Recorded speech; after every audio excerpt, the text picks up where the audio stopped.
तो आज माता कुंती कृष्ण भगवान से कहती हैं कि आपने जीवन में बहुत कुछ दिया, पग पग पे हमारी रक्षा की, हमारे बच्चों की रक्षा की। तो भगवान ने कहा कि बुआ जी, आपके 5 बेटे थे और सभी अपनी रक्षा करने में सक्षम थे।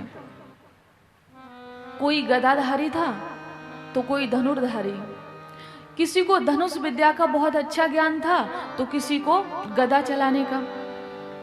तो आपके बेटों ने ही महाभारत का युद्ध जीता है, मैंने कुछ नहीं किया। तो कहते हैं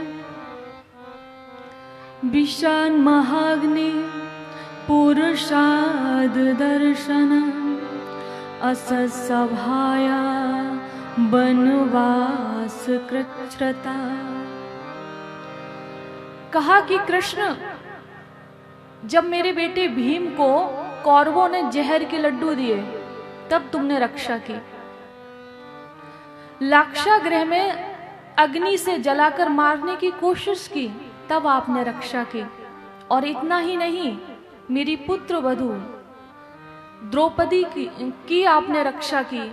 कौरवों ने अपमान करने की इच्छा से द्रौपदी को सभा में बुलाया और निर्वस्त्र करने की कोशिश की, वहां भी आपने रक्षा की। तो आपने हर पग पे हमारी रक्षा की है। लेकिन आज ये बुआ आपसे कुछ मांगना चाहती है। तो भगवान ने कहा कि बुआ मांग लो, क्या मांगना चाहती हो। तो उन्होंने कहा, ध्यान से सुनिएगा कि मांगा क्या है। विपदा संत न सस्वत तत्र तत्र जगद्गुरु भवतो दर्शनम यस्या आपुनर्भव दर्शनम।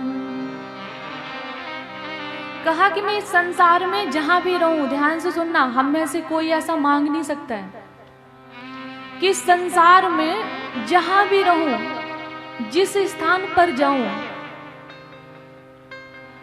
जहां जहां मैं कदम रखूं, मेरे पग पग पर मुसीबतें आए। मतलब भगवान से दुख मांगा। हम लोग मंदिर जाते हैं तो भगवान से क्या मांगते हैं? कोई भगवान से दुख मांगता है? सुख संपत्ति घर आवे, कष्ट मिटे तन का, यही मांगते हैं। सुख संपत्ति घर आवे, कष्ट मिटे तन का। सुख आए, संपत्ति आए, और अगर कहीं घुटनों में दर्द है तो वो भी बंद हो जाए, ये भगवान से मांगते हैं। और आज कुंती मैया भगवान से मांग रही हैं कि मेरे पग पग पर मुसीबतें आती रहें। भाई दुख क्यों मांगा? और कुंती मैया ही नहीं, जो इस संसार में भक्त होता है, जो भगवान की पूजा करता है, जो भगवान को अपना सब कुछ मानता है, वो दुख ही मांगता है। अब आप लोगों को एक उदाहरण से समझा रहे हैं, और वो भी अपने पास से नहीं। जब हमारे जीवन में दुख आता है ना, तो हमारे पाप कम होते हैं, और जब सुख आता है तो हमारे पुण्य कम होते हैं। तो आपको पाप कम करना है या पुण्य? बताइए, कौन ये चाहता है कि हमारा पाप कम हो जाए, या कोई ये चाहता हो कि मेरा पुण्य कम हो जाए? बताओ। जो समझदार व्यक्ति होगा वो यही कहेगा कि हमारा पाप कम हो जाए, थोड़ा सा भोग लें तो हमारा पाप कम हो जाएगा। एक जगन्नाथपुरी की छोटी सी कथा आपको सुनाते हैं जो भक्तमाल में आई है, वो दुख से संबंधित ही है। एक भगवान के भक्त हुए माधव दास जी। तो एक बार वो जगन्नाथपुरी दर्शन के लिए गए। तो दर्शन तो किया भगवान का, काफी समय भी वहां व्यतीत किया, लेकिन उनका स्वास्थ्य खराब हो गया, उम्र भी थी। तो समुद्र के किनारे एकांत में जाकर लेट गए। तो उनके जो पेट की स्थिति थी वो ठीक नहीं थी, बार बार सोच क्रिया के लिए जाते थे। तो उन्होंने सोचा कि हम आने जाने में सक्षम नहीं है, तो यहाँ किनारे से लेट जाते हैं, तो ताकि हम किसी और का सहारा ना लेके हम खुद को संभाल सकें। तो कुछ अचेत अवस्था में उसी किनारे लेटे हुए थे। इतने में उन्होंने क्या देखा कि उनके जो वस्त्र थे जो उन्होंने पहने हुए थे तो बार बार खराब हो जाते थे। आप समझने की कोशिश करिएगा। तो उन्होंने दूसरे वस्त्र पहन लिए और जो खराब हो गए थे उनको किनारे से रख दिया कि जब मैं थोड़ा सा ठीक हो जाऊंगा, स्वास्थ्य ठीक हो जाएगा, तब मैं इनको साफ कर लूंगा। तो इतने में देखा कि कमल के समान सुंदर सी नेत्र हैं, सांवला शरीर है, घुंघराले काले बाल हैं, ऐसी मनोहर छवि, सुंदर सा एक छोटा सा बालक किनारे आता है और उनके उन वस्त्रों को उठाता है और उसी जल में धोने लगा। तो पहले तो ये अचेत थे, कुछ आंखें खुल रही थी, कुछ देख रहे थे, फिर बंद कर रहे थे। थोड़ी देर बाद इन्होंने देखा उस बालक को बड़े गौर से, तो सोचा कि इससे पहले इस बालक को समुद्र के किनारे मैंने कभी नहीं देखा। इतनी सुंदर सी छवि मैंने आज तक नहीं देखी, क्योंकि भगवान का स्वरूप है ना, वो अलौकिक है। और वो अलौकिक स्वरूप को हम लौकिक लोग कैसे देख सकते हैं? उसके लिए दिव्य दृष्टि चाहिए या फिर ईश्वर की कृपा चाहिए। और कृपा तब होती है जब हम कोशिश करते हैं, कृपा तब होती है। तो आज उस सुंदर बालक को जब देखा तो ध्यान लगाया भगवान का कि ये स्वरूप लौकिक नहीं हो सकता है, संसार में ऐसा सौंदर्य देखने को नहीं मिल सकता है। और भगवान के भक्त थे, उन्होंने ध्यान लगाया तो ध्यान में पाया कि ये तो साक्षात कृष्ण है, जिसका हम ध्यान करते हैं, जिसके नाम का हम जाप करते हैं। और जब पहचान गए तो भगवान से कहा, बाल स्वरूप भगवान से कहा कि कृष्ण, आप हमारे ये मलमूत्र से सने कपड़े साफ कर रहे हो, क्या इस बीमारी से हमारा उद्धार नहीं कर सकते? इस दुख की घड़ी से हमें निवार नहीं सकते? ध्यान से सुनिएगा। तो भगवान ने बड़ी सुंदर बात कही कि जो तुम्हारा दुख है ना, तो एक चुटकी बजाऊंगा ना तो उसमें दूर हो जाएगा। कि जब भगवान की ये भ्रगुटी है ना, तिरछी होती है, तो प्रलय हो जाती है। भगवान जब भ्रगुटी को तिरछा करते हैं तो सृष्टि हो जाती है, और भगवान अगर चाहे तो प्रलय हो जाती है। बस इतना सा एक सेकंड का समय लगता है, तो हमारा दुख तो कुछ भी नहीं है। तो उन्होंने यही कहा कि एक चुटकी बजाने में ये तुम्हारे दुख दूर हो जाएंगे, लेकिन मैं चाहता नहीं हूं कि दूर हो। उन्होंने कहा ऐसा क्यों?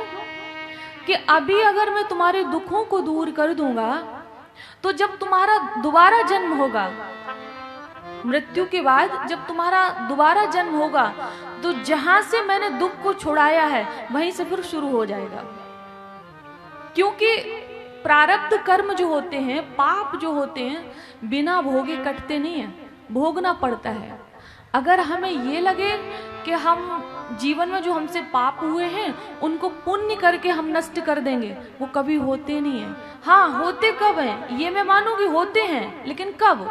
अगर ईश्वर की अहेतु की कृपा हो जाए, कि जिसमें कोई हेतु भी नहीं है, भगवान का ऐसे बैठे बैठे मूड बन गया, चलो इसका उद्धार कर देते हैं, कोई बात नहीं, मेरा ही बालक है, इसको अपना लेते हैं, तो हमारे पापों का प्रक्षालन हो सकता है, और नहीं तो भोगने पड़ेंगे।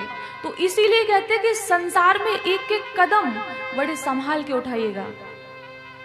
एक दिन मैंने आप लोगों से निवेदन किया था कि जिंदगी झंझटों का घर है, जिंदगी झंझटों का घर है, यहाँ की कठिन हर डगर है। यूं आंख बंद कर न चले मुसाफिर, क्योंकि तू आने वाली हर मुसीबत से बेखबर है। आप नहीं जानते हो कि हमारे कौन से कदम पर मुसीबत है, आप नहीं जानते हो, लेकिन भगवान जानते हैं। और कोई भी काम करें पहले सोचें, समझें, विचारें। अगर आपका फायदा है तो किसी दूसरे का भी नुकसान नहीं होना चाहिए। वो एक बात आप लोग बोलते हो ना, मतलब मैं नहीं बोलती हूँ, कि अपना काम बने और भले कोई भाड़ में चला जाए। अपना काम बनता और भाड़ में जाए जनता, ये भाव कभी मत लाना। ये वाक्य मुझे बिल्कुल पसंद नहीं है। तो ये भाव नहीं होना चाहिए। आपका भाव होना चाहिए कि हमारा काम बने, सामने वाले का नुकसान नहीं होना चाहिए। तो भगवान ने कहा कि यहीं से दुख फिर शुरू हो जाएंगे और तुमको भोगने पड़ेंगे। तो इसीलिए कुंती मैया ने कहा कि संसार में हम जहां जहां रहें, मेरे पग पग पर मुसीबतें आए। मुसीबत इसलिए आए क्योंकि जब जीवन में दुख आता है तो भगवान की याद आती है।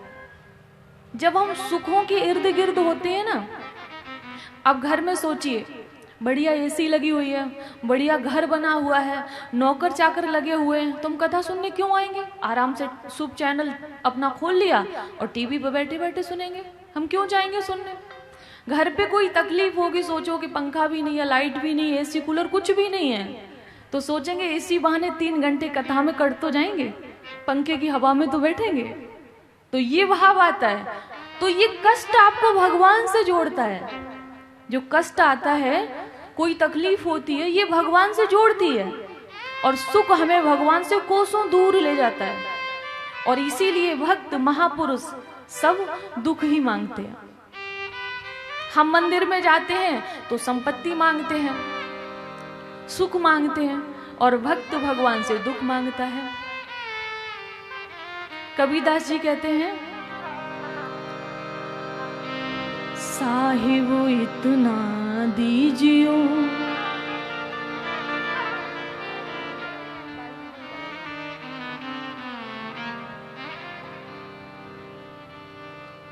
साहिब इतना दीजियो जामे कुटुंब समाए।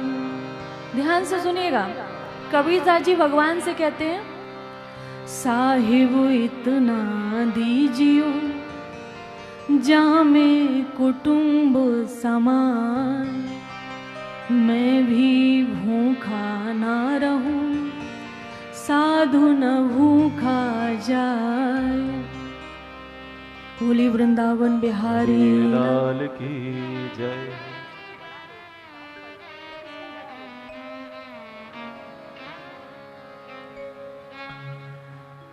तो कबीरदास जी कहते हैं कि साहिब इतना दीजियो जामे कुटुंब समाए, कि हे प्रभु इतना धन देना जिससे हम परिवार का पालन कर सकें, बस इतना। यावत वित्तम प्रयोजनम, इसका अर्थ है कि जितने से हमारा घर चले, हमारा परिवार चले, उतना हमें दीजिए। अगर घर में कोई मेहमान आ जाए तो हम उसको भी खिला सकें, और अगर कोई साधु आ जाए तो हम उसका भी सम्मान कर सकें।